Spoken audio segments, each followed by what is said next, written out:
তোমার একটা হাউজের কতগুলো পাইপ লাগানো আছে, পাইপ যদি নর্দমার সঙ্গে থাকে তাহলে বাহির থেকে হাউজের মধ্যে কি আসবে? ভালো জিনিস না ময়লা?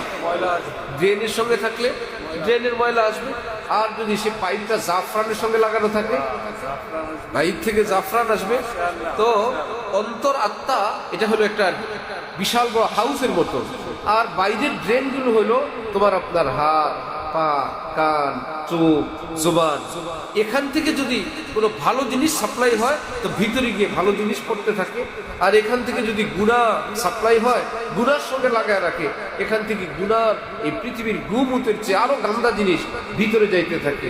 এই জন্য পাপিষ্ঠ মানুষ সুখে থাকতে পারে না, কারণ বাহির থেকে দুর্গন্ধময় ময়লা আবর্জনা আমদানি করে ভিতরটা নষ্ট গান্দা বানায় ফেলে, আর ভিতরে সুখ থাকে না। হযরত ওয়ালা শাহ মোহাম্মদ আহমদ সাহেব রহমতুল্লাহ আলাইহি বলতেন, উফ কিतना तारीख है गुनहगार का आलम, उफ कितना तारीख है गुनहगार का आलम, अनवार से मामूर है अबरार का आलम।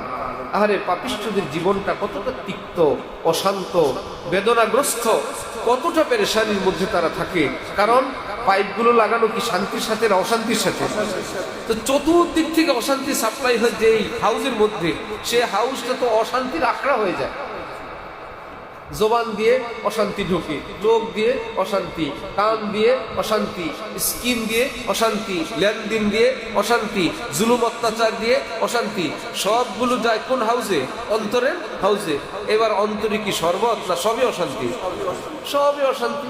এদিক থেকে গু, মুত, গোবর, ময়লা, ড্রেন সব যে এক জায়গায় জমা হয়। এখন আবার সে অপেক্ষা করে এখান থেকে মেশকম্বরের খুশবু আসবে, হুজুর একটু মিলাদ দেন যাতে আমার হাউজের থেকে মেশকম্বরের খুশবু আসে। হুজুর কি বলবেন? আগে সবগুলো ড্রেন সাফ করে নিকালো ইয়াদ হাসিনু কি মজজুব, खुदा का घर पाए इश्क बुता नहीं होता,